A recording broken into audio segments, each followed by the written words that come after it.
Fate is often associated with the divine. It's this idea that things are preordained by a higher power and that outcomes are out of an individual's control. There's no doubt that there's a lot of life that can't be controlled. But there's another way to look at destiny.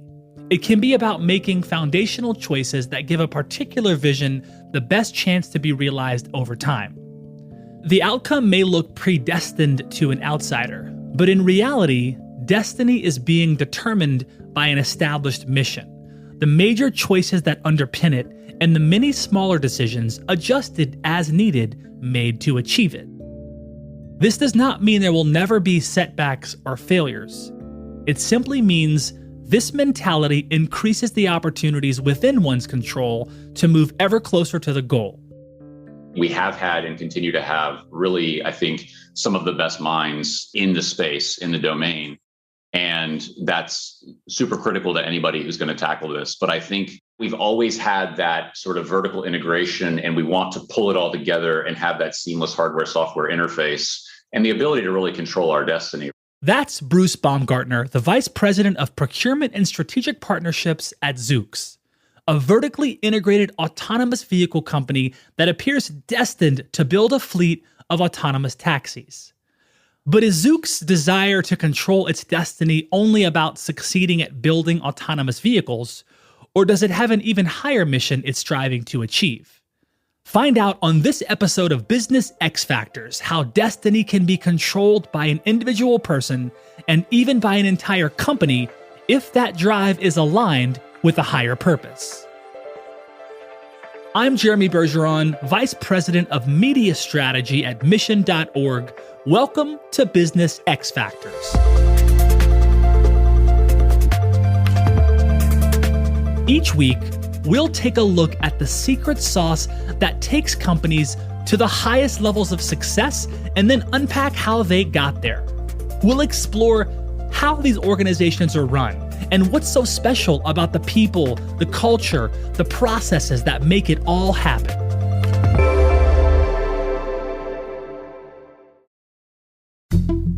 From a young age, Bruce seemed destined to join the military and become a pilot. Though he did end up in the Navy, fate threw a twist his way. His response can be instructive to all of us. You have a decade of service in the Navy at the start of your career. What initially kind of drew you to the U.S. Naval Academy? To be honest with you, I had an uncle in the service. He was a warrant officer in the Army. He flew helicopters. And so Cool. I grew up around that. And then my mother, she was always a defense contractor. So I feel like her colleagues that would come around and that I would see as a kid and talk to, a lot of them had that background. They were former military officers. They were coming out of the academy. I think it's like inevitable being in the Washington, D.C. area. You're going to be exposed to that. Truth be told, I applied to the Naval Academy out of high school, and I was told to reapply the following year because you've probably heard stories of this if you have friends that have gone to a military academy, but they dig so much into your medical history, even as a teenager. They had found a notation in a doctor's note, literally hand scribbled on my medical record, that I had a wheeze when I was 7 years old.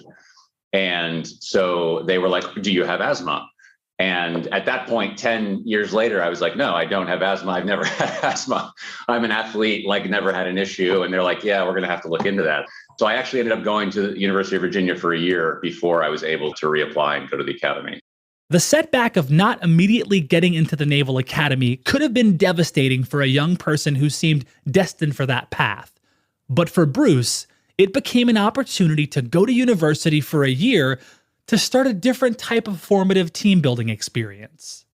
So I was an athlete in college. I picked up rowing when I was at the University of Virginia. I really wanted to play soccer there. I think UVA at the time was like the best soccer team in the country, and they had been for a long time.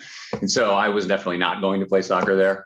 And so I had some friends suggest to me to row. And so I ended up rowing at Virginia, and I really took to it and ended up continuing on to do so at the academy. I mean, I think rowing as a sport itself is that ultimate team dynamic, right? Like you're all in the boat together. Any one individual not pulling for the team or not picking up their share is sort of dragging the whole thing down.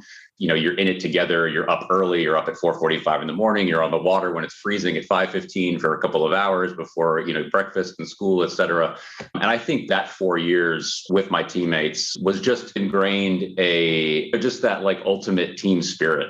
And I had the opportunity my senior year to captain the team. And I think just starting to have a chance to take over more of a leadership position like that was pretty cool. And it really, I think, inspired me to look for those kinds of opportunities in the private sector many years later as I transitioned out of the military. It almost feels like these bumps in Bruce's journey are part of some cosmic master plan. From another perspective, it's clear that Bruce's response to adversity led to difficult situations becoming something to learn from. When I graduated from the academy, I went immediately to pilot training. And within very, very short period of time after starting to fly, the Navy basically stepped in. It was a factor of sort of timing, as many things are with the military services, right? Like, we need this, you don't have it, or we need it, you do have it. At the time, 2003 is when I had graduated, they decided that typically they would give people who are very tall, and I'm 6'5", they would give people who are too tall to fly, quote unquote, they would give you a waiver and say, sign here, and all is well. You can go off and fly, and maybe you can't fly everything, but you can fly these prop planes or these helicopters. And at the time, they just said, we're not doing that. We're not doing waivers. So you are too tall. You are no longer going to fly planes. And so that was kind of my hopes and dreams at the time, were pretty quickly there after graduating. And I think that pivot for me was pretty meaningful in terms of thinking about, is the Navy a long-term career for me, or is there a point in time during this phase of my career where I may want to step off and do something a little different and go back into the private sector, which is ultimately what I did. Once again, a roadblock was placed in front of Bruce's immediate goal. But that forced pivot opened up Bruce's eyes to alternative future possibilities. When you learn that the world can make arbitrary decisions for you, the next step is to make even more intentional choices. That way, the whims of institutions or of other people don't truly determine your fate, because you are steady enough to make a clear choice concerning your future goals, yet nimble enough to be flexible by the means you use to get there. When I exited the service, lucky enough to go back to grad school full-time, I got into Columbia, and I ended up going to Columbia for my MBA. And when you go to New York City, especially with a military background, you're trying to figure out, what do I do now? I think one of the obvious things that a lot of people gravitate toward, including many of my classmates in business school, is finance. So I initially actually worked at Morgan Stanley's investment bank in New York when I was in grad school as an intern. And that was a great experience. I really enjoyed it. After my internship, I reflected on the investment banking career sort of progression, and I was looking for something that was maybe a little bit less focused on corporate finance and something that had a broader set of roles and responsibilities day to day. I had an interest in hardware products. I started exploring different opportunities inside of operating companies where you were likely to be given a great deal of autonomy and responsibility quickly and drink from that fire hose, and kind of led me to talk to a few folks that were at Apple at the time. And this is certainly beyond the iPhone launch, right? We're into sort of iPhone 4 at that time, but that company is growing like a weed. And it's just the amount of hiring that Apple was doing. They just had too much work for the amount of people that they had. And the impression that I got from the folks that I spoke to there was, if you can come in here and you can demonstrate that you can add value, the company has more work than you can possibly consume. And you will just learn so quickly and work with so many different engineers, so many different folks on the legal side, different suppliers, vendors, different technologies. And I just took a leap of faith when it comes back to your question about why procurement and global supply management. It just looked like a role that was going to put you at the center of so many things going on and really give you the opportunity to navigate and add value to the company. And I think that proved true. Apple was great, and I had a really great experience there. But how in the world did Bruce make the choice to leave a company like Apple? Apple's cool, Bruce. Why did you leave, man? We need to know. I guess the short answer is I didn't really want to. Like, Apple was great. And I think the summary is, like, I figured out I probably would want to experience something different at some point. And so for me, it was then a matter of time. Okay, what's the perfect time at which you would make that transition? Because there's no perfect time. So then I started talking with Zoox, and I think the kinds of things that I would have wanted to be on the list of qualities or characteristics about a business that I would leap out of Apple and go to, Zoox sort of checked all those boxes for me. You had the opportunity to come into something very early stage. I wanted to stay in the hardware business. I wanted to join a company that was ambitious, even audacious in terms of its mission, and really was biting off something that was a big problem, a problem I believed in. That's really what drew me in. And I think ultimately the final sort of cherry on top was, as I started back in sort of 2016, as I started to learn more and more and more about the space, which was certainly fairly nascent at the time, I felt like the technology was inevitable, right? Like the ability to do what it is that we're trying to do it's coming.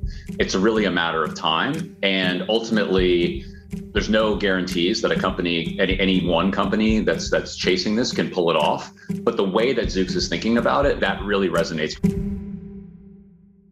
When it came down to it, Bruce left Apple because he had a higher purpose in mind. He wanted to learn and grow more. Zoox provided Bruce the opportunity to participate in a company early on its development path that he really believed in while taking an expanded role. But what exactly was Zoox doing in the autonomous vehicle space that made them stand out? While other companies were working on software to transform existing cars, Zoox had a different plan in mind. We thought that the right way was to rethink the vehicle itself from the ground up and build something that was really purpose-built for this new market that doesn't exist, right? Robotaxis they're not out there. You can draw the corollaries between this and Uber or Lyft or whatever, but at the end of the day, this is a new thing that nobody has experienced before.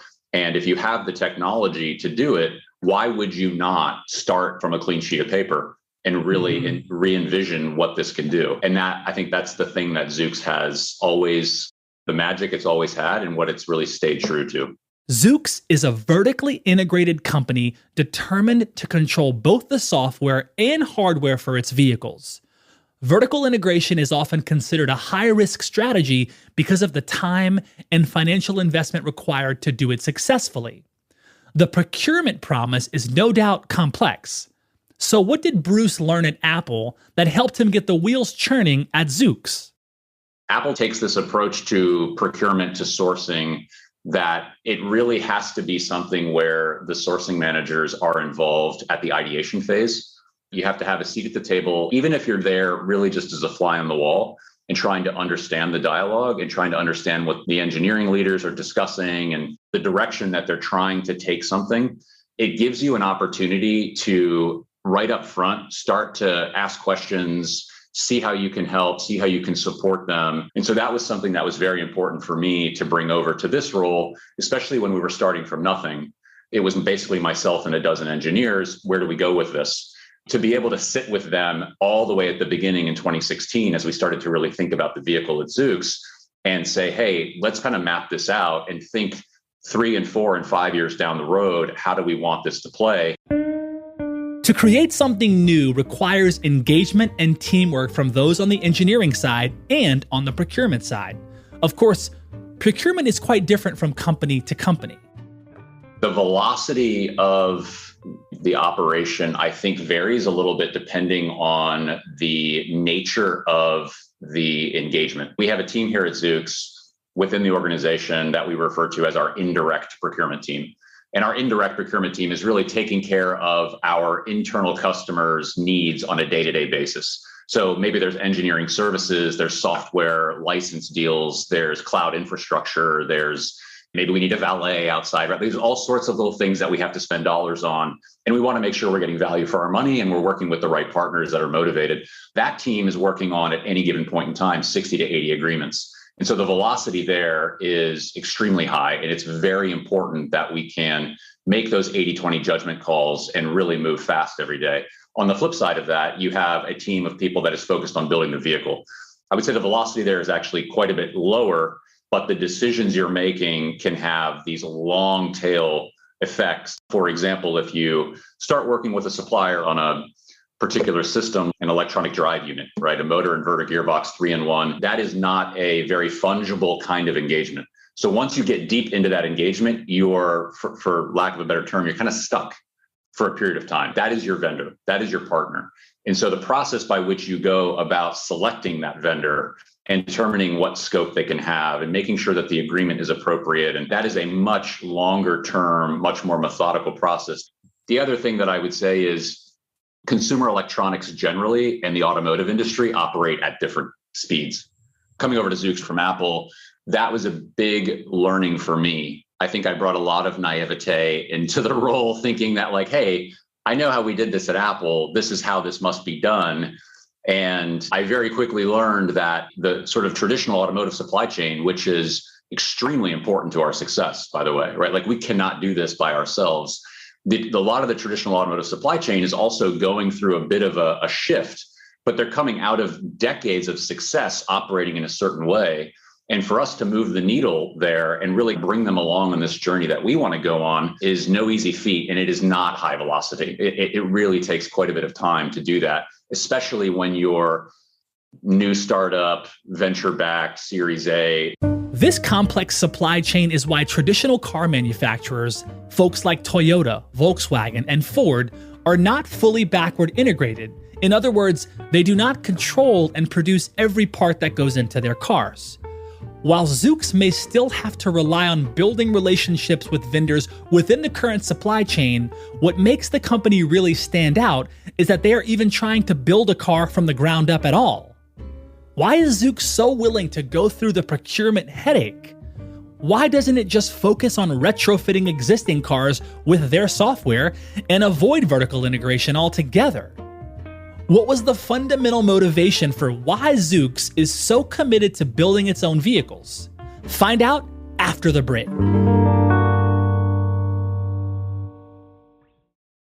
Zoox has a vision for an autonomous vehicle built from the ground up. But why start with this as the mission? Why didn't Zoox just build the software and have some huge company build its vehicles? We could theoretically have gone out with a blank sheet of paper and thought about how to design a vehicle from the ground up and probably gone and sought the partnership of a very experienced large OEM. And maybe back in 2014, 15, 16, like that may have been an attractive proposition and maybe somebody would have wanted to look at that with us. But I think when you do that, the power dynamics get a little bit uncomfortable, especially if you're a small company, Series A, and you don't really have the market power or the might to fight with one of the big three or something like that you may have struck up a partnership with. And every time that you on your side are going through this development journey and need to make a significant change to something, you're going to be there with them negotiating about that change. And they may or may not want to take that journey with you. And one of the things as part of this vertical integration that we understood is we really have to try to keep control of the hardware programs so that we can be flexible, so that we can make the changes we need to make as we learn and grow. Even if you go to one of our competitors today that is thinking about a ground-up vehicle and is starting to talk more about a ground-up vehicle and their vision for that, it's not all under one roof. There is an arm's length relationship there with a parent company, for instance, who is really taking over and controlling the vehicle program. Here at Zoox, that's not the case. It's all within these four walls. Every aspect of the project is here at Zoox. It takes fortitude for a company like Zoox to go its own way and say, we're going to build the cars ourselves, especially where there are larger manufacturing companies eager to act as big brother or sister. Vertical integration is the more complicated route, but when done correctly, the benefits can be significant. Take the example of SpaceX, a vertically integrated company that builds most of its components in-house. In contrast, SpaceX's key competitor, United Launch Alliance, outsources manufacturing.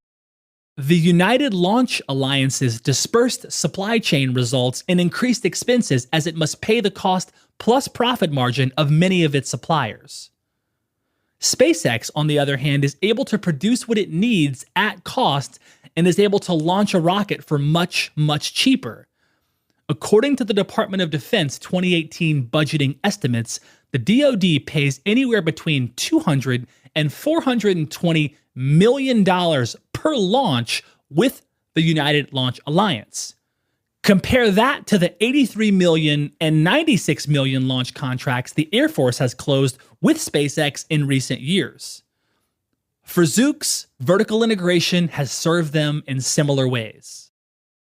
The advantages touch different aspects of the company. Managing every aspect of the supply chain allows us to, from the outset, select our partners carefully as we possibly can. By doing that and controlling the supply chain, as we mature as a company, as we learn things internally and or simply want to make a different decision about our supply chain strategy, we have full control over that.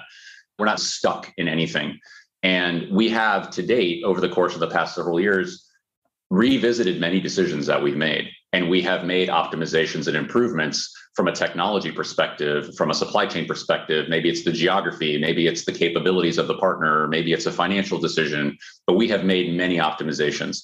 And so that vertical integration from a vehicle engineering and a supply chain perspective, like we have that full control, and that's proven very beneficial for us. I think that vertical integration also, if you're on the software side and you are a customer of all of these sensors and compute and control systems on the vehicle that really as a system become the driver, right? We have the ability to do two things. Number one, we can play with that sensor suite in such a way as to best optimize our field of view, as to best optimize the overlapping modalities between sensing systems.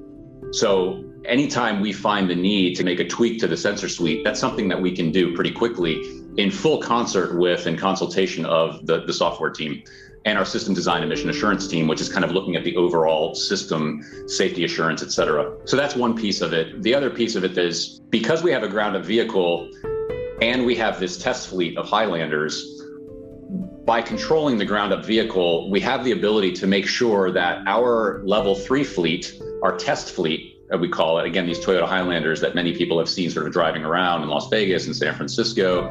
We want that, think of like the eyes and ears, the sensors on the outside of the vehicle between the two systems. We want them to be all as identical as possible, almost as if you were to like make the Highlander disappear and just replace it with our go-to-market intent level 5 vehicle that we rolled out last December. We want it to fit seamlessly inside of the sensor positioning that you have on that level 3 vehicle. And if you don't have that vertical integration, doing that is much, much harder because you're beholden to whatever vehicle form factor you can ultimately use as that platform for a retrofit. We wanted to be able to build a test fleet that was ideally identical. And it's not identical today, but it's something that we are kind of moving in the direction of. And that way you can basically take all the learnings from the testing that you've done on that level 3 vehicle and really seamlessly port them into the level 5 vehicle. It's apparent that controlling the supply chain helps with optimizing the integration of software and hardware, and also increases Zoox's ability to utilize their test fleet and then incorporate what it learns into its own fleet. But is this desire to control the supply chain only to create a fleet of autonomous taxis? Or is it for some greater purpose, like playing a role in helping sustain the planet? In 1987, the United Nations published the Brundtland Report, also known as Our Common Future, that argued for sustainable development in consideration of environmental and human resources. The report reads, and I quote, "Many critical survival issues are related to uneven development, poverty, and population growth. They all place unprecedented pressures on the planet's lands, waters, forests, and other natural resources, not least in the developing countries. The downward spiral of poverty and environmental degradation is a waste of opportunities and resources. In particular, it is a waste of human resources. These links between poverty, inequality, and environmental degradation formed a major theme in our analysis and recommendation. What is needed now is the new era of economic growth that is forceful and at the same time socially and environmentally sustainable," unquote. That report was 34 years ago. The need for sustainable development and subsequent sustainable practices to care for the well-being of this planet was pressing then, and the urgency has only increased. To give some perspective on how cars alone impact the environment, according to the EPA, a regular passenger car emits 4.6 metric tons of carbon dioxide each year. Zoox is committed to doing its part to help reduce its carbon footprint. That's a journey that we're also on, overall sustainability. And I think it's multifaceted. We've looked at a number of different pillars that we're exploring when it comes to the future of sustainability here. At the ground floor today, we currently look at our carbon footprint as a company. And so we take some steps internally to try and neutralize that. We also purchase RECs on the open market, which is a common practice to ensure that we are carbon neutral, at least in these early years. Then we're starting to look further forward and think about our charging infrastructure strategy for the vehicle fleet itself. For example, we have a site in San Francisco that we've selected to be our initial sort of hub for charging for service of the fleet on a day-to-day basis as we start to do more and more deployments there. And there are opportunities to actually make sure that the power that we're using to charge our vehicle fleet on that site is coming from fully renewable sources. But there's power being brought into San Francisco from the Hetch Hetchy Dam, which is 100% green, 100% renewable. And that's something that we're trying to, or at least we're thinking about using for that site in San Francisco. So that's one specific example of something that's part of the broader strategy of when we're charging our vehicles, how do we think about the future and how do we make sure that we're charging with renewable sources?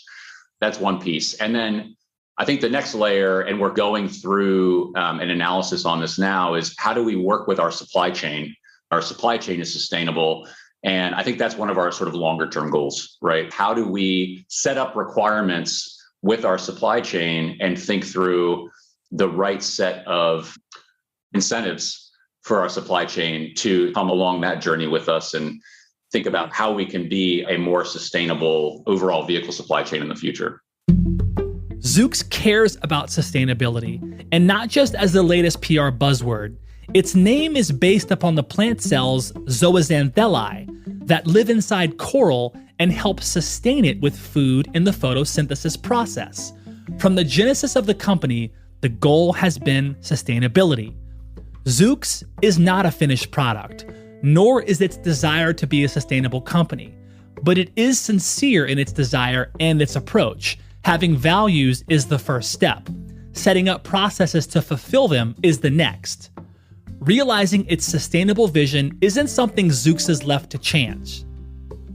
Every foundational decision and every vertical integration is intentional, setting it up to be able to achieve that destiny. No matter how the market might turn or supply chain might change, Zoox is building a company whose resiliency will ultimately allow it to overcome any obstacle and in many ways, control its destiny.